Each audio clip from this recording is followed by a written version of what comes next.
afternoon, ladies and gentlemen, fellow shareholders. My name's Bruce Plested and I have much pleasure in opening this 22nd annual meeting of Mainfreight Limited. On the information conveyed to me by the company, I declare a quorum of shareholders is present. Looks like that. You've received a copy of the notice of meeting that was sent out with the annual report. I declare that this meeting has been duly convened in terms of the Companies Act 1993 and the company's constitution. Before commencing the business of the meeting, I'd like to introduce your directors to you. On my far left is Sue Tyndall, Carl Howard Smith and Don Braid. And on my far right, Richard Preble, Brian Mulgridge, Kate Parsons and Simon Cotter. I can advise the meeting that 386 proxies have been received in respect of a total of 56,078,055 shares. Directors are holding proxies in respect of a total of 55,883,952 shares. Pursuant to the NZX Main Board Listing Rule 9.3.1, each director who it is intended will receive a payment or benefit from the approval of Resolution 5, or any person who is an associated person of such a director will not exercise her or his shareholding or discretionary proxy vote on Resolution 5 at this meeting. The directors are holding discretionary proxy votes in respect of a total of 97,702 shares which will not be voted. The minutes of the last annual meeting held on the 28th of July 2016 are available for inspection and were approved by the directors at their meeting held 11th of October 2016. Before attending to the formal business of the meeting, I'd like to give my impressions of the past year and of current and future activities. I'll then ask Mr. Don Braid to address the meeting. Ladies and gentlemen, our financial year, our results for the year ended March 31st, 2017 showed some very satisfactory aspects. First, our global sales increased by 49 million to 2.33 billion New Zealand dollars. Second, our net profit after tax increased by 15 million New Zealand dollars over the year to 103 million New Zealand dollars. Third, we paid 43 million New Zealand dollars in company tax. Fourth, we paid a discretionary bonus of 19 million New Zealand dollars to our worldwide team. Fifth, we paid an annual dividend to shareholders of 40 million New Zealand dollars. Sixth, since listing in 1996, our compound annual growth rate today has been 6,045%, or 21.6% per year compounding for 21 years. Only one other NZX company has exceeded this growth rate over 21 years. Are we pleased with these achievements? Well, I was pretty chuffed when we began to see the possibility that we would create $100 million after-tax profit for the full year. I know all of us at Mainfreight felt special about that achievement. But now it's back to work in every country in which we operate, battling floods together with bushfires, snow, storms and occasional earthquakes as norms. As investors in Mainfreight, we should all be grateful to the commitment and dedication of our team of 7,006 people spread over 239 branches in 22 countries, who believe in our culture of hard work, quality and success, and make it possible. In May, I had the pleasure of joining with the New Zealand Initiative and some 40 members on a one-week study of Switzerland and the way in which it operates. The country works very differently from New Zealand. As all the Swiss say, the country is run from the bottom up, not the top down. There's a strong feeling of equality among the people. How is this achieved? To give you some comparison with New Zealand, Switzerland is 1/6 our size, with 8.3 million people, and is bordered by France, Germany, Austria, and Italy. It's not part of the EU, but has a special relationship with it, and mostly tries not to offend. The currency is Swiss francs, which are worth roughly $1.50 New Zealand. The country is divided into 26 geographical areas called cantons, with over 2,000 separate municipalities. Each canton is self-governing and collects and keeps a percentage of all taxes, GST, company tax, PAYE. Central government is made up of only 6 members, all of whom meet 4 or 5 times a year. Each year they pick a new leader from amongst themselves. They also all have day jobs. It's true. It's amazing. Education is the responsibility of each canton, but operating within a countrywide framework. One of the most distinctive features is a national exam at about the age of 15 or 16, whereby 20% of the students will be approved to attend university, and the balance of 80% continue schooling for 2 days a week and begin 3 days a week on 4-year apprenticeships, some 5, with local businesses, which prepares them for high-tech careers, health sector roles, and traditional and newly developing trades. There are some 230 of these vocational categories.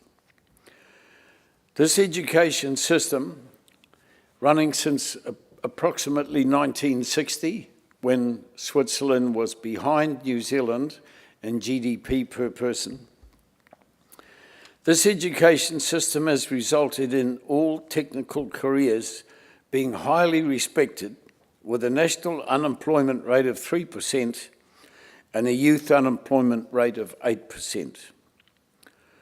Switzerland, with its stunningly educated and respected workforce, continues to build on the cultural values of the country, of working hard, excellence in everything, precision, and punctuality.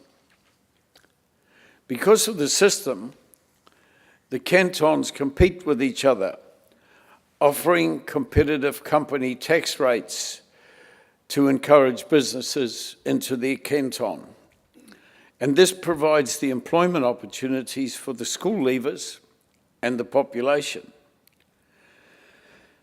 Many of the farms in Switzerland are small, and a farming subsidy of some 1% of GDP ensures that many people continue to live in the country on these subsidised farms rather than mass movements to the cities. This has resulted in at least some large businesses remaining established in the countryside, providing local employment. The passenger train service, which runs between all the main centres, is high speed, world class. Actually, the whole thing is made in Switzerland. Regular and leaves and arrives to the minute. The roading is also of the same high standard, without congestion. Returning to New Zealand with a central government made up of competing parties, where all of our GST tax, company tax, and PAYE tax is collected in Wellington, feels by comparison with Switzerland like bureaucratic madness. This is so different to the way in which most successful companies operate, including Mainfreight's operation, with as much decentralisation as possible. The time may be here, it is here, to debate and discuss a change to the way in which we are governed. I hope that you have enjoyed our annual report and regard our July newsletter as part of this meeting. Our newsletters tell much about the company that's not suited to the annual report, and are mailed to all shareholders and to the homes of our 7,006 worldwide team members. 39 years ago, we set out to create a company that would last for more than 100 years, one that would far outlive its founders, and create a way of doing business and relating to society that was of the highest standard. Thank you, shareholders, for believing. Fellow shareholders, I would now like to ask the Group Managing Director, Don Braid, to give his presentation.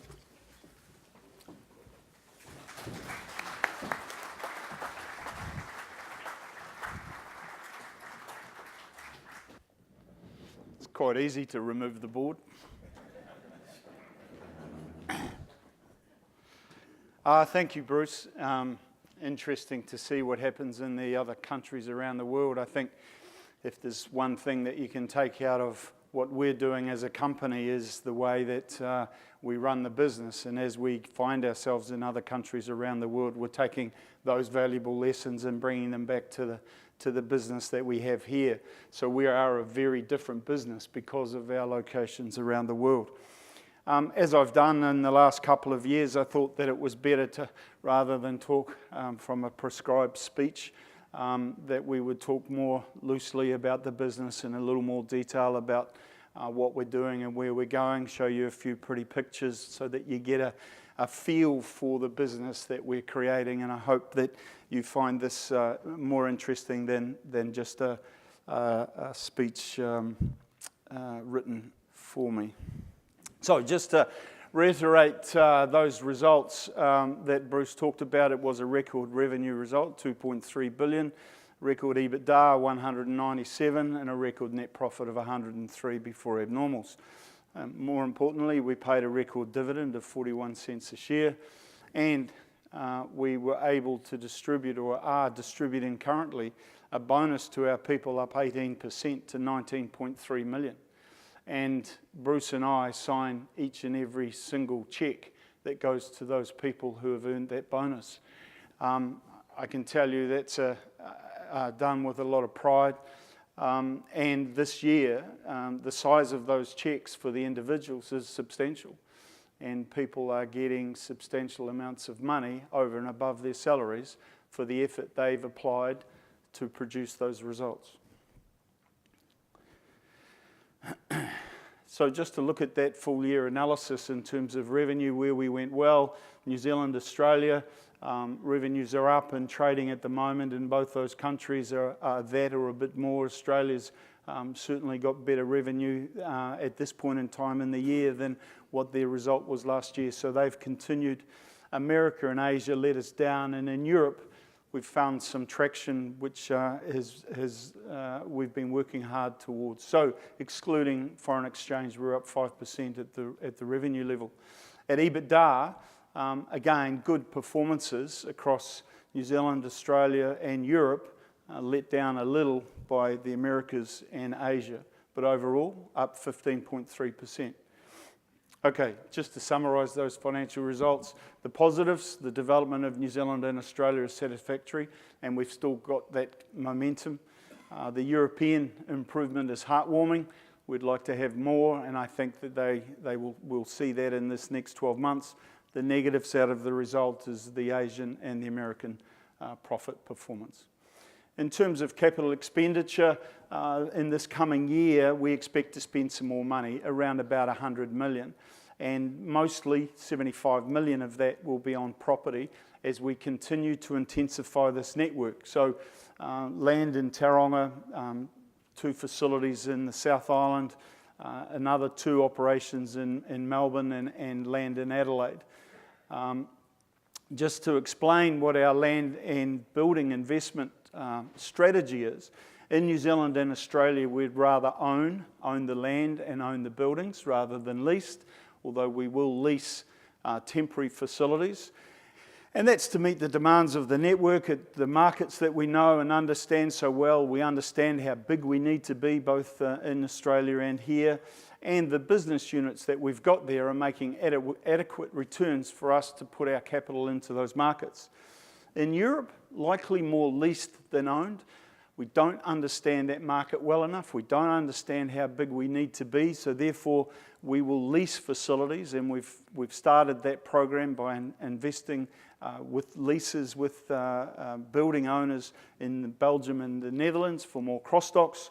And in terms of our warehouse, we've built a new warehouse in Settenberg, and we've got 2 more warehouses in Belgium being built currently. In the Asia region, we're not likely to own any property, and in America we will at some point in time, but at this stage we just don't know how big we need to be or where we need to be in some of those larger cities. So therefore we prefer to lease only. And the profitability is not good enough, and we haven't got a grasp on that market size. Just to give you a feel for where this network is taking us, we've just signed all the government documentation to open in Italy, so we've gone from 21 countries to 22 in the last week, 239 branches located around the world.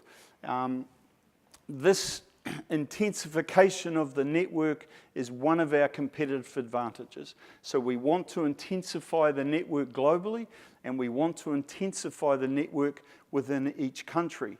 And the reason for that is that we wish to be closer to our customers. We wish to have our people as close to the customer as possible and to make decisions for the customer in their regions. So we become a global business with a local feel. And of course, we want those customers in each country trading across that network. That is an advantage to us. We believe in it. Our customers are beginning to believe in it. And you will see us continue to intensify this network where we have more of our services to more of our customers in more of our locations. In terms of disruptors, and I think it's worthy to think about the risks for our business with the emergence of the Amazons and the Alibabas of the world, and I note one analyst that's in the room today has just produced a report right on cue for us to talk about the impact perhaps that Amazon might have on the Australian and New Zealand markets. I thought that I'd share with you how we're thinking about the Amazons and the Alibabas of the world. For us, we're in freight. We're not in parcel and we're not in courier. We will remain in freight with the business that we know. And primarily we're business to business. So we're not, yes, here in New Zealand we deliver to home with Mainfreight to home, but around the world and the majority of our customers are trading from business to business. Our freight profile is food, beverage, DIY and manufactured product. We're not in the fashion, we're not in shoes, we're not in jewellery, we're not in handbags. So we're not exposed to that fashion sector which the Amazons and the Alibabas are more than likely to be. We have a close supply chain relationship with our customers. So we're talking about their supply chains from start to finish. We want to do the imports, we want to do the warehousing, and we want to do the distribution. We have strong technology. It's the visibility, the real-time tracking of freight. It's relevant to our customers. It provides supply chain efficiency, and we're managing their ordering process. The risks, they lie with the vendors and the retail market that might well be disrupted by the Amazons of the world. The opportunities for us are there to consolidate for those sorts of of businesses. We've had some conversations with those disruptors, so-called disruptors, where they're looking for us to consolidate the freight and ship to a country for them to then distribute to the customer at the end. A big portion of what makes us who we are is our culture. We would often sit around the board table and talk about culture being more powerful than any strategy that you want to put together. For us, it's the core competitive advantage. It's about what our people do for our customers. We want decision-making and responsibility taken as close to the customer as possible, and we want everybody to be involved in the sales growth and customer satisfaction process. Where we've got that right, the results speak for themselves. Where we haven't got that right, then it's evident where we need to improve it. And that's our challenge. And as we get around the world, yes, we've got a very strong culture here, and we're getting that strength in Australia. We've got a lot more work to do both in Asia and America and in Europe. And I think that's a constant for us. It's a wheel that we constantly spin, and it's where the hardest work is, for them to understand our style and the things that we do. In terms of information technology development, we've spent quite a lot of money, 35 odd million this year on technology. The New Zealand and Australian business has had a refresh of the domestic freight software platform. We implemented the New Zealand system in May, and it's operating. We're moving freight. We've got a few little bugs to iron out, but we're very happy with it. And Australia is on track for mid-2018. In Europe, we've done the same with the domestic package that we run there. And of course, we've all been exposed to cybersecurity in the last few months and the effects of what cybersecurity could do to your business. So we've established a separate division for cybersecurity. So our IT platform is bigger than IBM by 10 now. But we've got a great bunch of people monitoring this security for us all around the world. And of course, we continue to develop software on behalf of our customers so that they have the ability to manage their supply chains a lot more efficiently than what we have if we didn't have that software. I thought I'd take you through each of the countries as to what we're doing and where we're at. In Europe, it's acceptable and pleasing progress to date, and we're going through a rebranding process. So we're going from the old trucks of Wim Bosman to the new trucks of Mainfreight, and I think if you were travelling on the European highways, you'll now be proud to see the Mainfreight logo caught in traffic jams in the Belgian ring road, I suppose. Our domestic business primarily is very strong in the Benelux, and for us, we've run most of that servicing out of a cross-dock, quite a large one, which was on that front page at the start of the presentation, is in Sederenburg. It's quite large. It handles a lot of freight. The problem for us is that we don't think it's that efficient. So we're bringing our skills in terms of what we do in New Zealand and Australia to the European domestic business, and we're likely to develop more cross-docks where we can move more freight, be closer to the customers, deliver more efficiently and on time. So that's the aim of where we're heading. We're likely to open a new cross-dock in Tilburg. We've opened a new cross-dock in Genk, which is on the bottom right-hand corner. It's quite interesting. We have two locations in Belgium. One's Genk, and one, or they pronounce it as Henk and Hent. And around the board table, for those that are a little harder of hearing, we talk about the K and the T.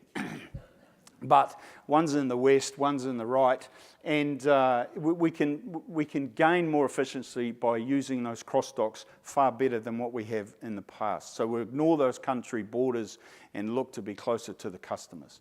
This is the brand new cross-dock in Genk, which we've built, which we're now operating. Freight is flowing through it. This is the proposed cross-dock in Hent. And we expect to have that up and running by April of next year. So if you think about some of the issues that we've got in this country and how much it costs and how long it takes to build facilities, Other companies are having difficulties with that currently. But we can put these things up in sort of 8 to 9 months at about half the price of what we do here. In the logistics business, we've got so much in the pipeline that we needed to build new facilities. So in Sedinburg, and I'll show you a picture of it in a minute, 22,600 square metres. It went up in less than 12 months. And we had a video on it that we could look at our desk at the Progress here in New Zealand, and for half the price of what we would build here in New Zealand. So there are things to be fixed in terms of construction here in this country, and perhaps the changes of late might well bring that about. We also are building new facilities in Helene and in Hent. This is the new warehouse in Sedinburg. We're at about 60% utilisation. That is not superimposed. That is exactly where it sits. That is the border with Germany, and there's a motorway that runs alongside it, and we've got our brand as big as we can possibly get on the building. If you don't think the competition know we've arrived, they do now. This is the other side of the facility. It's a wonderful facility. Again, our culture, still trying to get our people up there to understand why we build and how we build. Cafeterias, clean toilets, all the things that matter to our people. We've come a long way to build facilities like that compared to what we inherited. This is the new warehouse in Hent, which is nearing completion. All of these facilities have customers ready to move in. In our European Air and Ocean office, we've had good steady growth. We've got expansion of our network across Europe. We're in the UK now. It's profitable. We've been there for a year and beginning to grow. We've opened a second branch in the north of the UK. Being up there just in the last few months, Sue Tyndall and I met with Sir Jerry for an interesting conversation and trying to understand what Brexit might mean for us. And we agreed that on the day that Brexit occurs, business will happen, business will move on, but that certainly you can get a feel for European companies redirecting what they might do in the UK. You can definitely feel that Ireland are gearing up to take some of those companies out of England and move them across the sea. For us, we will continue to intensify this network for our Air and Ocean offices. And it's a lot easier for us to intensify this network with Air and Ocean offices than it is with transport or warehousing operations. So expect to see us grow in those areas quicker than in the others in terms of domestic or warehousing. So in terms of the European outlook, expect continuing growth in all three divisions. The sales pipeline is relatively strong, and we expect ongoing profitability improvements to what we've seen in these last 12 months. In New Zealand, strong performance, even though they were rattled with an earthquake in November of last year. And our teams, Bruce talked at the board meeting this morning about how reactive we can be and how quick we can move. Our people did marvellous things to continue to get the freight moving into the South Island.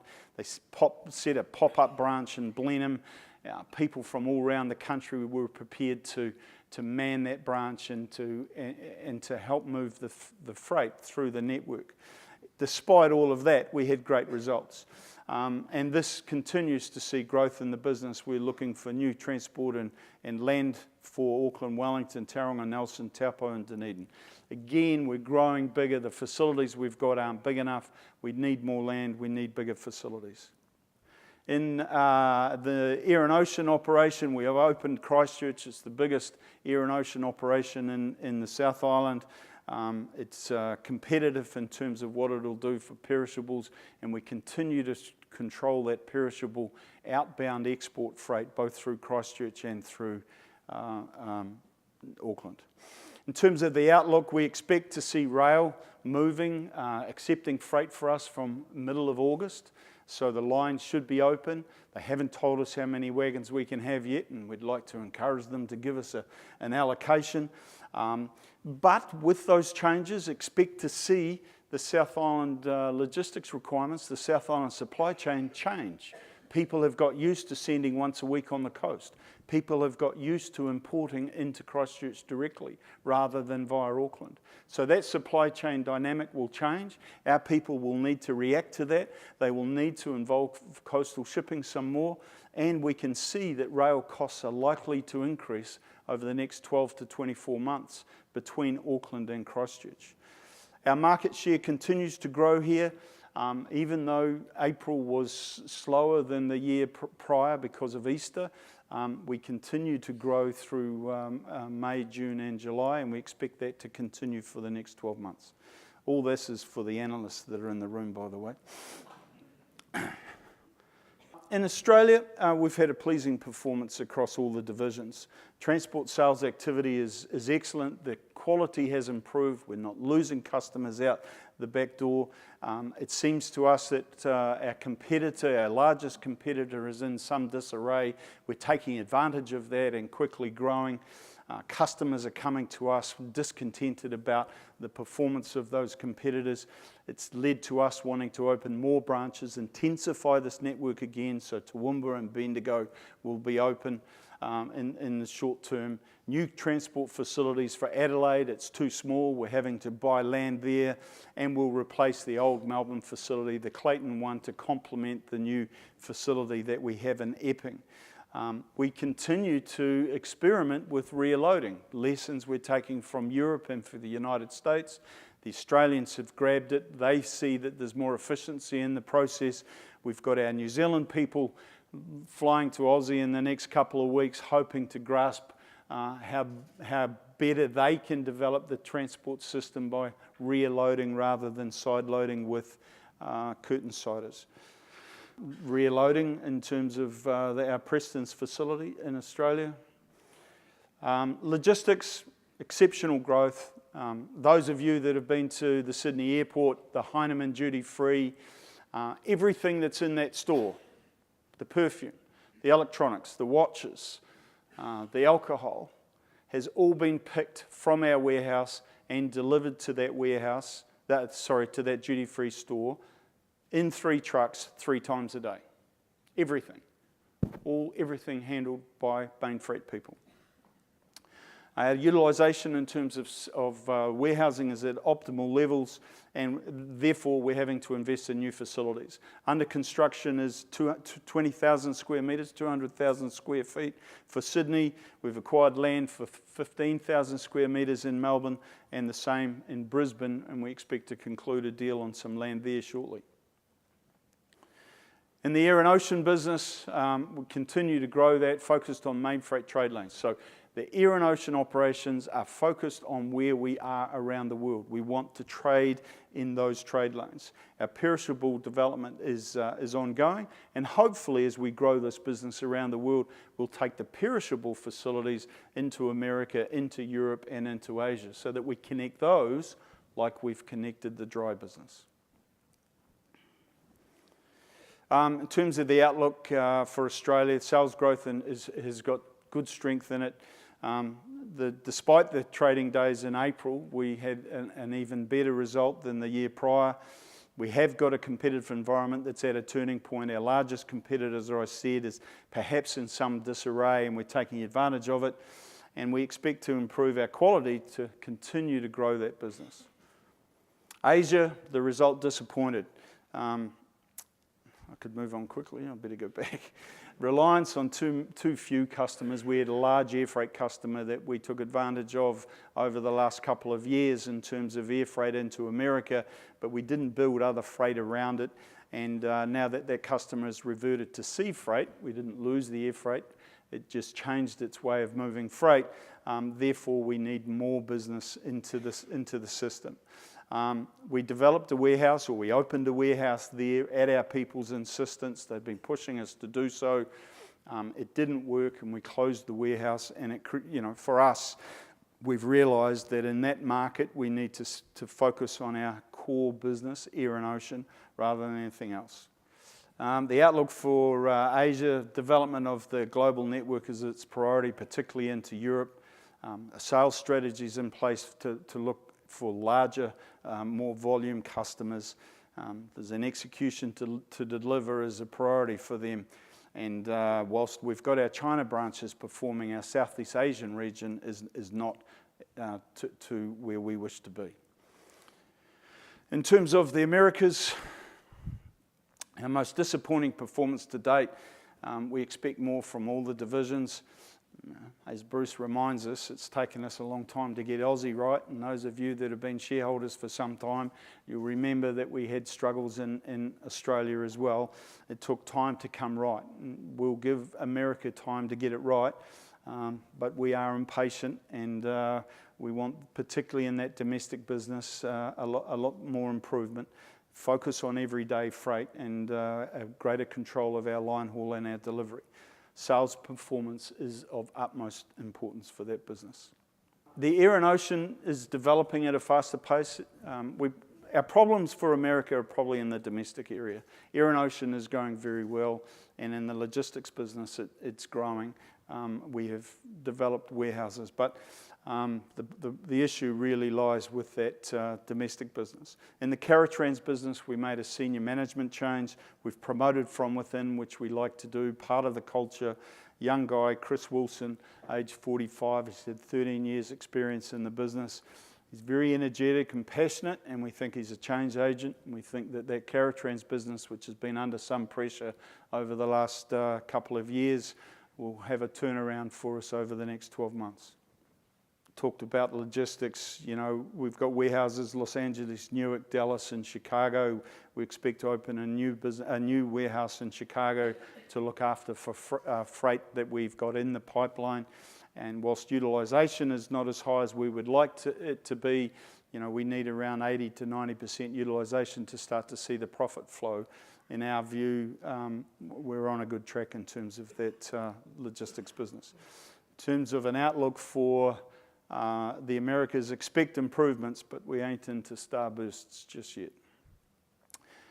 In terms of this meeting, we're asking for an increase in directors' fees, and we just thought that it was worthwhile give you a feel for what we put these men and women through.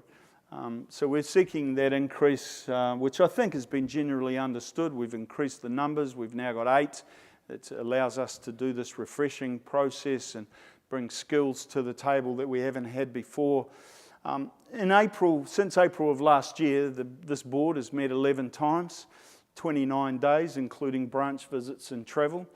They've visited operations all around the world, twice in Australia, Hong Kong, Netherlands, France, Belgium, USA, plus Christchurch, Hamilton and Auckland. A few air points in that. And you know, whilst we might sit around the table for the board days, the discussion for the whole trip, or for all of the trips and the time that we're in the hotels, is all about Mainfreight. All about what we're doing, what we've found, what we should be doing. So it's a lot of discussion. It's not a half-day meeting with a bottle of gin once a month, which might happen in a few other businesses around town.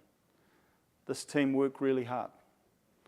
And I think the consideration and from the votes that seem to have been cast, you seem from a shareholder point of view to understand that. I think you should be very proud of what this board does for the business. It's great guidance. It's not just guidance for the senior management, it's guidance for the business in total. They meet the customers, they meet the people. That's why we travel. We don't have a head office mentality of any sort in this business. That means we have to go to the business. So, again, for the analysts in the room, I see them down there with their notepads. The group outlook, April results were impacted by the fewer trading days because of Easter. May, June and July have seen those trading improvements, and we're comfortable with where we're sitting at the moment. We remain confident of the progress that we've got in New Zealand, Australia and Europe. We've got a lot of work to do in Asia and in the Americas. Sales growth, the larger, more multinational customers are sitting at the door waiting for us. We're meeting them, we're getting into tenders more, and we're winning some of that business. And it's substantial business, and they want to trade with us across our network.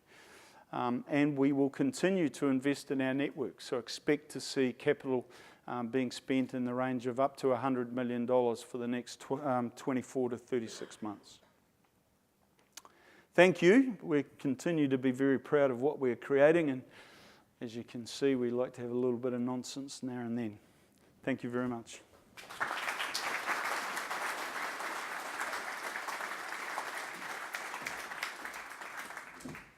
Thank you, Don.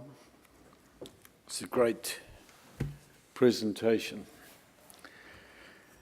The next formal item on the agenda is to receive and consider the annual report of the company for the year ended 31st of March 2017, including the financial statements for that year and the directors' and auditors' reports to shareholders.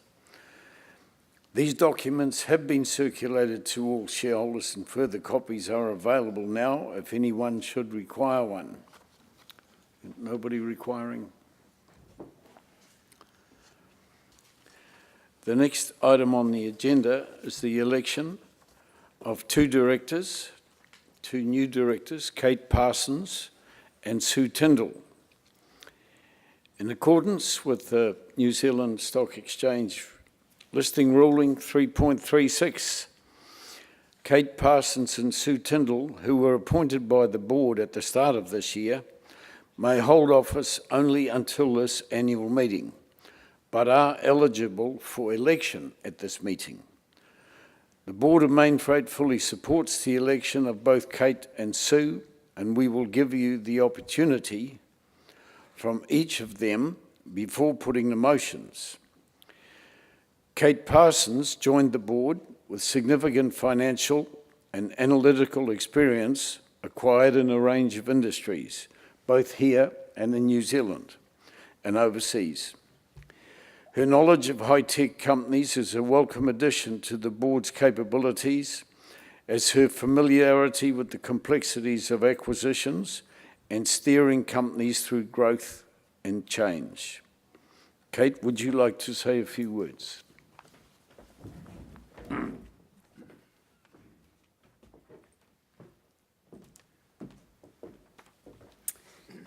Good afternoon, ladies and gentlemen. My name is Kate Parsons, and I'd like to take this opportunity to share with you a little background on me personally, along with some thoughts on Mainfreight and my directorship. I have a Bachelor of Commerce degree and am a member of the Institute of Chartered Accountants of Australia and New Zealand. I have worked in a number of senior finance roles, both here in New Zealand and overseas, spanning a variety of industries. Following 8 years living and working offshore, I returned to New Zealand in 2003, forging a career path as a CFO with a bias towards innovative New Zealand tech companies with a global focus. Along with the financial and analytical skills required, the experience gained within these roles has enhanced my understanding of the complexities of growth and change and provided tremendous insight into what makes companies great or not so great. I now live in Auckland with my family and continue to be involved with technology companies, working with them to prepare for the next stage in their evolution and ensuring they are equipped to manage their growth aspirations. As you all know, technology is coming at us at an incredible rate of knots, and disruption, a word that is now synonymous with technology, is inevitable. I was thrilled to be appointed as a director of Mainfreight by the board at the beginning of this year. Leading up to that decision, I spent a lot of time reading up on the history of the company, talking to people, and learning what was so special about this 100-year company. In the last 7 months, I have visited a number of Mainfreight sites in New Zealand, Australia, Asia, and Europe, and have had the opportunity to meet the teams in those regions. The strength of culture throughout the organisation, both across the regions and deep within each business, was a standout. Accountability at branch level and an ethos of promoting within give a sense of ownership and belief that drive the company forward every day. long-term players at all levels of the organisation, including the board, has set a foundation that I believe will enable Mainfreight to continue its incredible journey for years to come. And I'm very excited about being a part of that journey. I can assure shareholders that as a director, I will show the same level of commitment and passion that you have enjoyed from your current and previous board members. Yes, I still have a lot to learn about the freight and logistics industry and about Mainfreight specifically, but there is no shortage of knowledge in that area which can be imparted. What I hope to bring is some diversity of thought and expertise to the board table based on my experience and skill set, adding value to the business and serving its shareholders well. Thank you.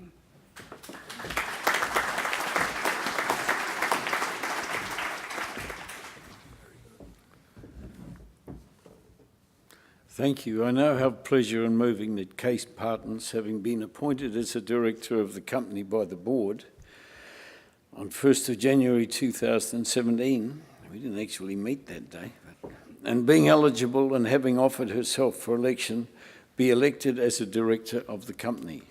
Would someone please second the motion? Thank you. Is there any discussion on the motion?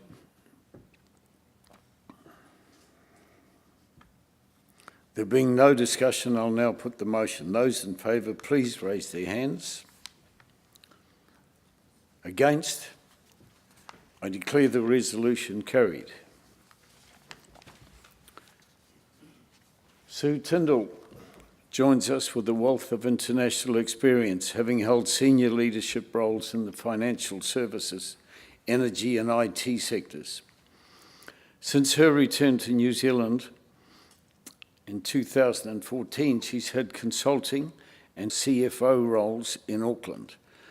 Her proficiency in banking, finance and technology is greatly valued, as is the international perspective she brings. I'll now ask Sue to address the meeting. Thank you, Sue.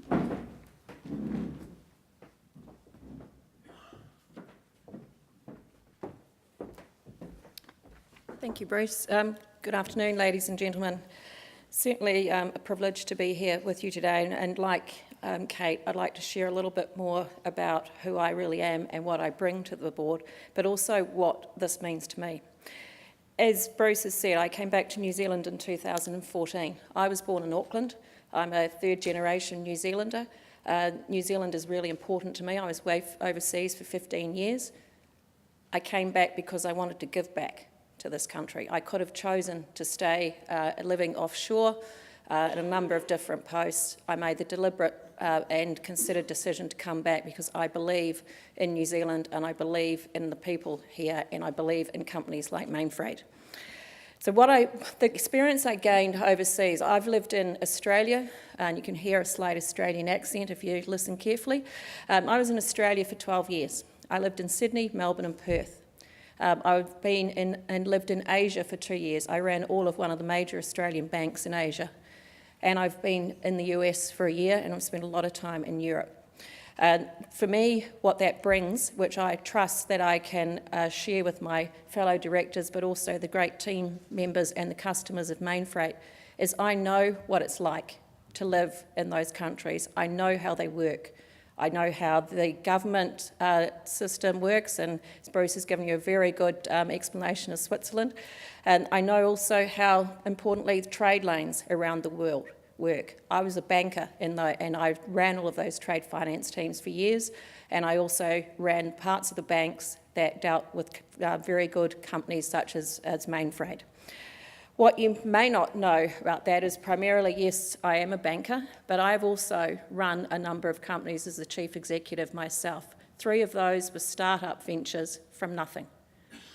2 were joint venture companies. So I know what it's like to have to build something from scratch and what it takes. And I concur with Don's sentence a few moments ago. You've got to give things time. Nothing happens by miracle or overnight reaction. You've got to give it time, and you've got to be prepared to invest, make the hard calls and go the hard yards.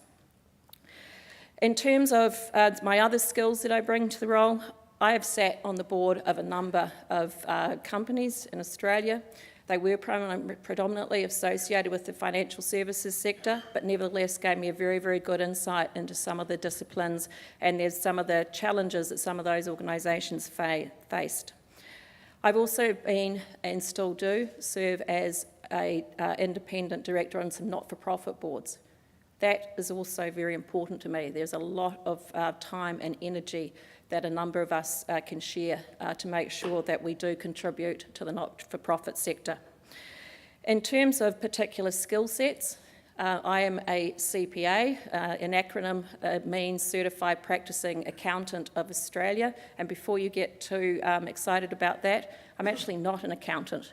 However, I have all the technical skills and I've qualified in terms of I'm a fellow of the association, and I'm very proud of that because it's not very often that you have non-technical accountants actually are awarded such an honour. I'm also a member of the New Zealand and Australian Institute of Directors. I have done all the professional courses to qualify for those.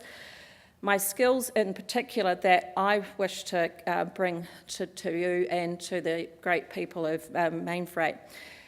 Obviously, financial skills are there. I can't be a CFO if I don't have those. It would be a pretty challenging role to have if I couldn't. But also, and I agree with the comment that Don made about culture. You can't have culture without great people, and you can't have either without great leadership. That's something I feel very passionate about. I spend a lot of my own time actually coaching and mentoring people and how they can actually become great leaders, but more importantly, what does the leadership mean to them? If you spoke to some of the people that I have been associated with, they tell you that I was off the radar in terms of what I expect about accountability. And like Kate, that's something that I see through and through. It's ingrained in Mainfreight, and that's very important. I could tell you a lot of organisations that I know where it's not, and the results are quite evident. As Bruce said in his introduction, I do bring IT skills. In another life, I've just completed the rollout of, and successful rollout, I might add, of a $157 million IT program. Believe me, those aren't easy. And I bring those types of, in some cases, hard yards and battle scars, but I know how to do that type of thing. The other things I bring, I've talked about people and they're important to me, but what I trust that I will also be able to add here is having lived and worked around the world, and particularly in industries that are quite heavily regulated, you learn risk management 101 very quickly, and you also learn good governance, and you know what it means, and you know what it's not. I'm really proud, and I feel very privileged to stand before you today and to serve on the board of Mainfreight, to you, the shareholders, and to the great team members of Mainfreight. It's a fantastic company, and it's the thing, special people, special company, but you don't get that without hard work, and I'm not afraid of that. Personally, I would say if you asked me to give you 3 or 4 words to sum that up, what I would bring is commitment to the role. I don't give up. Integrity. I have values and ethics that I just will not compromise. Energy. I work very hard and I like to see success. My mother would tell you that she probably would say I was 10 the day I was born because I've never really wanted to do things slowly. And last but not least, respect. Respect costs us nothing. It costs you a lot if you lose it. Ladies and gentlemen, I look forward to continuing to be able to serve you well. I'm very proud. I'm really excited by this. And I really thank Bruce and Don in particular for me to have this opportunity. Thank you.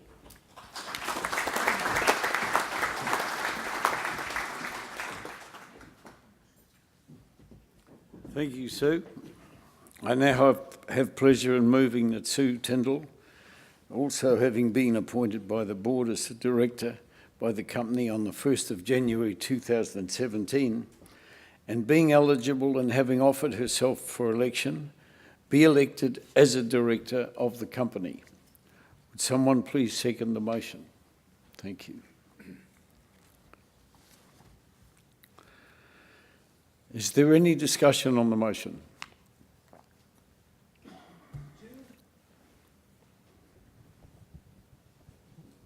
Chairman, there was a ripple of applause that went round the Shareholders Association when your notice of motion came out this year, because finally the women behind you have twisted your arms strongly enough to select some people of the other sex. So we really applaud what you've done, and we applaud the selection of the candidates you've chosen. We've had a look at their backgrounds, very, very strong, and we look forward to a good association with those directors. So thanks very much. Thank you.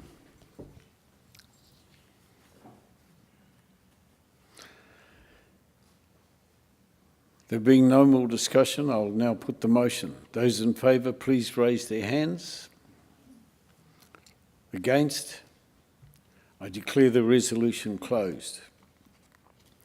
Resolutions 3 and 4. The next items on the agenda relate to the re-election of directors Simon Cotter and Brian Mogridge. The Board of Mainfreight fully supports the re-election of both Simon and Brian, and I will invite each of them to say a few words before putting the motions. Simon Cotter joined the board in 2013, but has a longer association with Mainfreight, having served as the company's main advisor for acquisitions, debt structure and other matters since 2003 through Grant Samuel and Associates. He brings strong financial skills and business acumen to the role and currently serves as chairman of the Audit Committee. Simon, would you like to address the shareholders?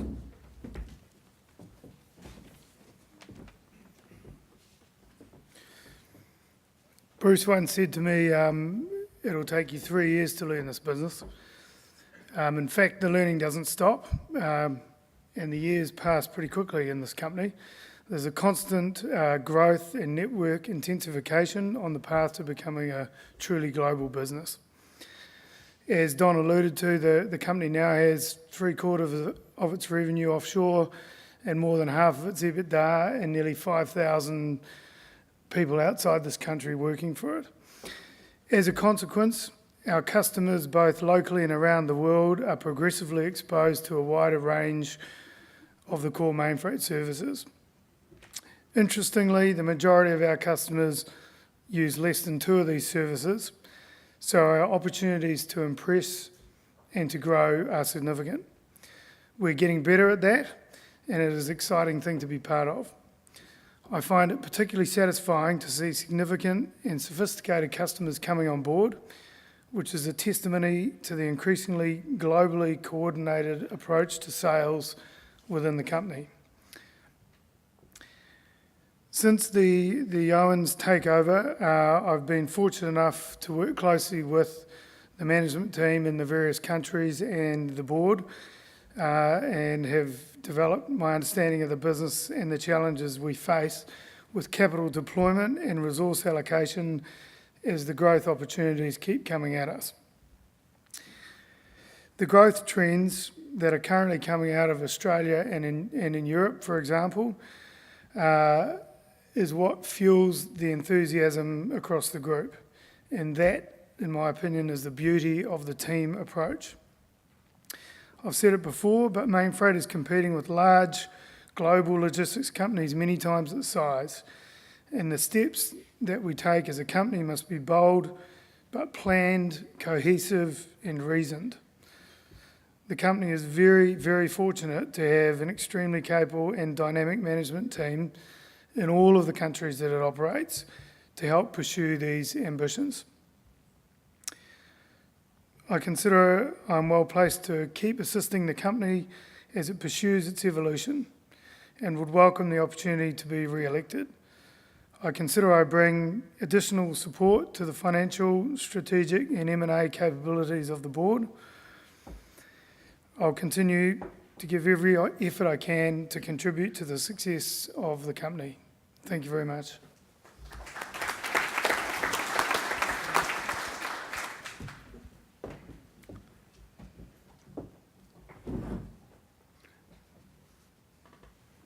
Are there any questions to be asked?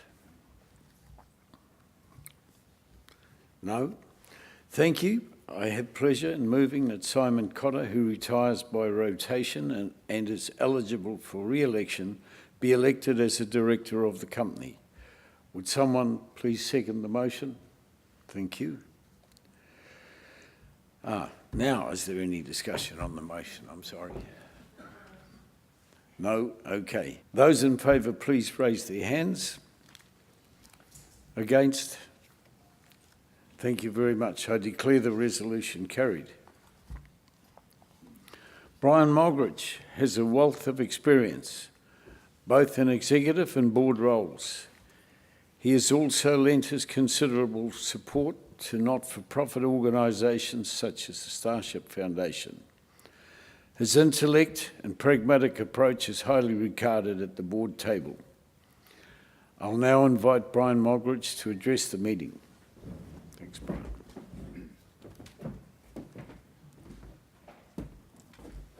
Thank you, Bruce, and good afternoon, ladies and gentlemen.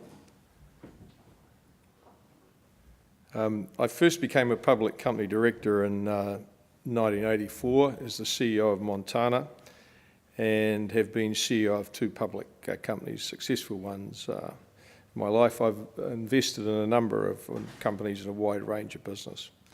I regard it as a real privilege to have been serving as a director of Mainfreight for the last 14 years.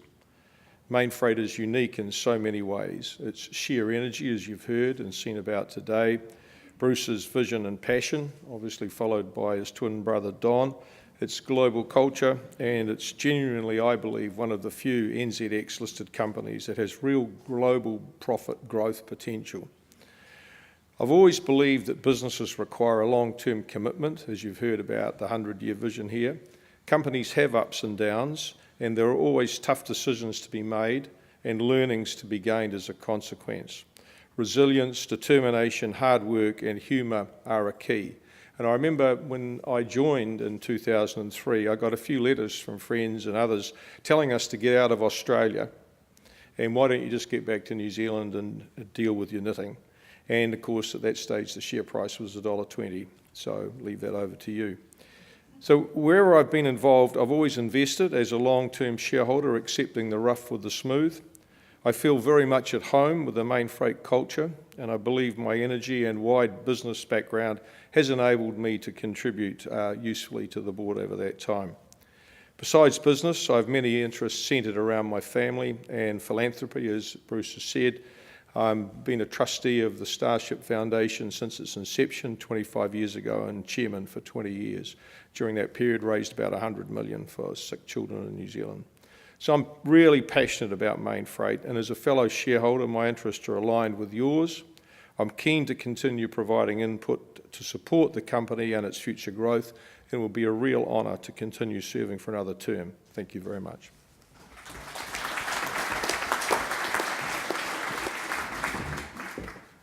Thank you, Brian.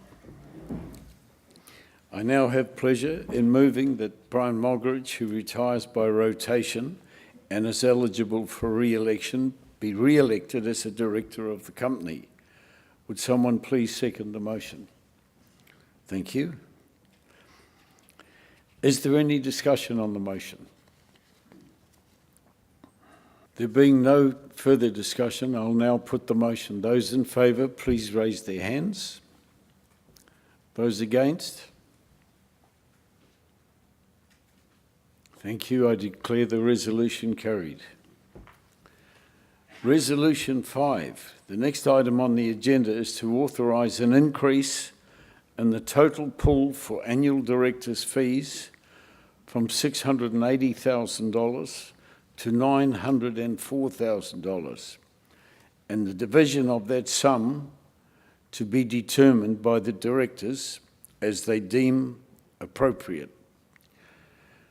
I therefore move that the directors' fees payable annually by the company be increased with effect from the commencement of the current financial date by $224,000, from $680,000 to $904,000, such sum to be divided amongst the directors as the directors from time to time appropriate.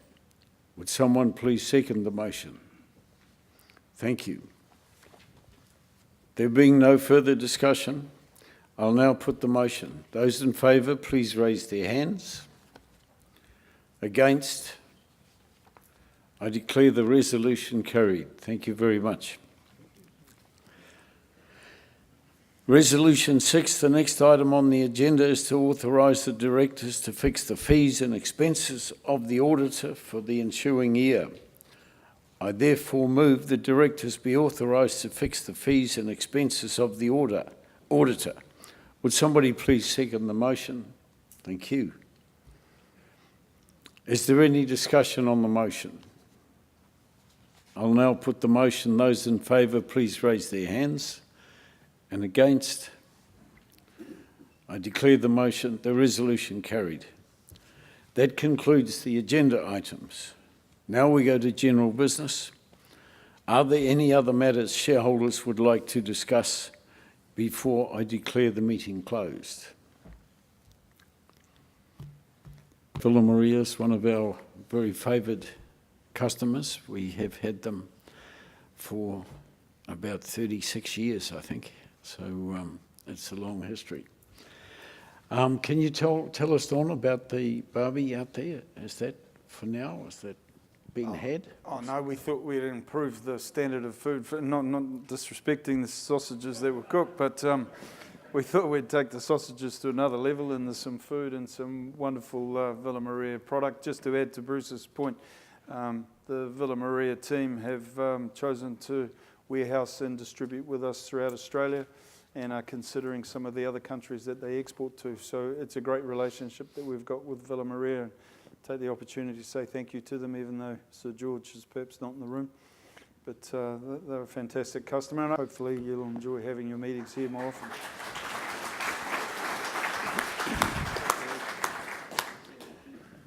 Ladies and gentlemen, thank you for your kind words, particularly from the Shareholders Association.